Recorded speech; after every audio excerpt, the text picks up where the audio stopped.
thought I'd do a little video just to clear up the confusion over lists and forms within ActiveCampaign and how you use those with page builders. I had this little question in saying you're a bit confused about lists. I use LeadPages or InstaBuilder, for example. What do I need a form for? Can't I just use the page builder and then have a thank you page? It is a little bit confusing because ActiveCampaign does have this concept of forms, and obviously those forms themselves generate code, HTML code that you can put on your website directly.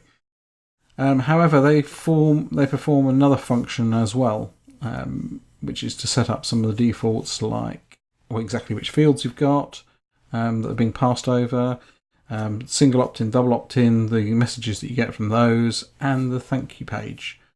All of which may be overridden to a degree by your page builder if you're using a page builder.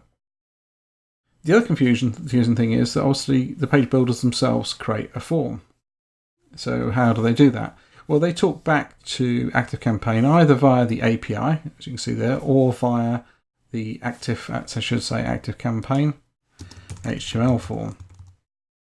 So in both cases, the page builder takes care of the look and feel of the data entry.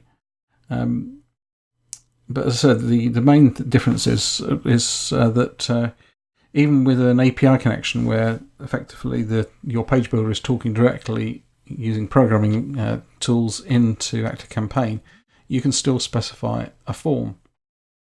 That then gives you the options of doing things as to do with double opt-in, single opt-in, and possibly to do with the thank you page. However, your page builder may take over the thank you page to a degree, depending on how it's done. So it will connect either via an API connection or via a custom form.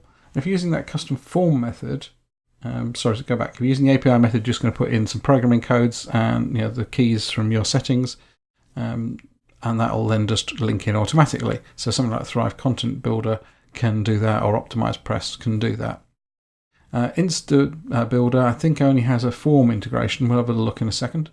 And so what you have to do is take the HTML code that's generated by ActiveCampaign and put that into the form builder, which then takes all the goodies and the programming out of it, and then does something, and then allows the page builder thing to control the look and feel while sending the right information into ActiveCampaign. So let's just have a look now. We don't want to be on there. We need to be on. So look at my demo site. Okay, so basically every list can have one or more forms, and because those forms can trigger off other things, including automations, it's sometimes quite handy to have multiple forms that maybe you want to put everyone onto one big list, but you use multiple forms to have deliver different lead magnets, so the automation starts based on which form you use.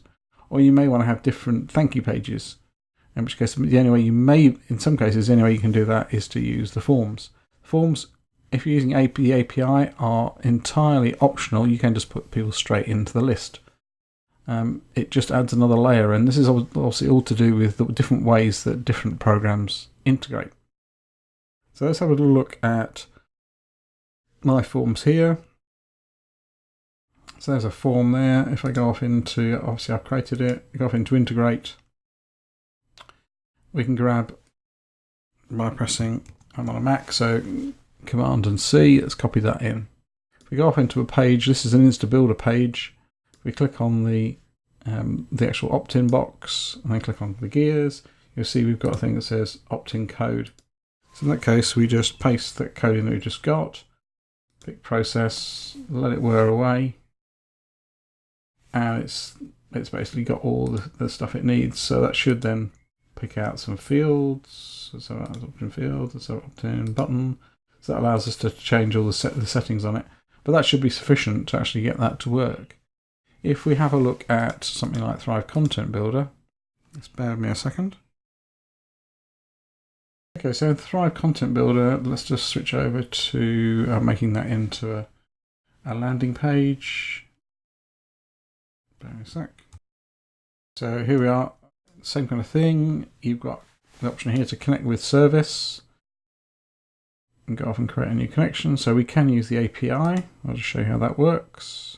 So we go off, I've already linked up in my API settings, I've already linked up the codes into ActiveCampaign, And you can see this has the option of picking a form or not. And that's all you need to do. You can add in tags. So this is quite much more API friendly. A lot of API connections allow you to pick just the form, and that's it. Sorry, just the list, and don't give you an option of form, which is why sometimes you then have to use the custom form method, even though they've got an API way of doing it. So the other way of doing it is we go in here and we say HTML form, next step, and you can say, hopefully we've got the same code in there. There we are.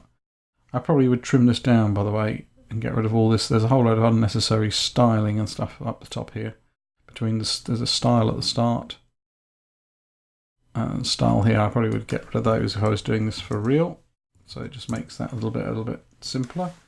So that's going to go through. It's going to pull out from that code all the different things, and you can then put some more validation in and do some other stuff. But that's effectively, instead of using the programming interfaces, just using the HTML form. You can see all the kind of code that's in there, and that would work exactly as you expect.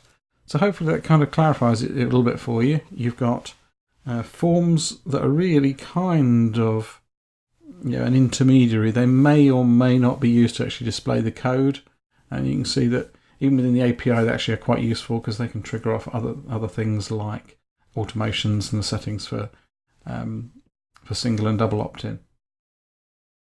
So I'll see you in another video.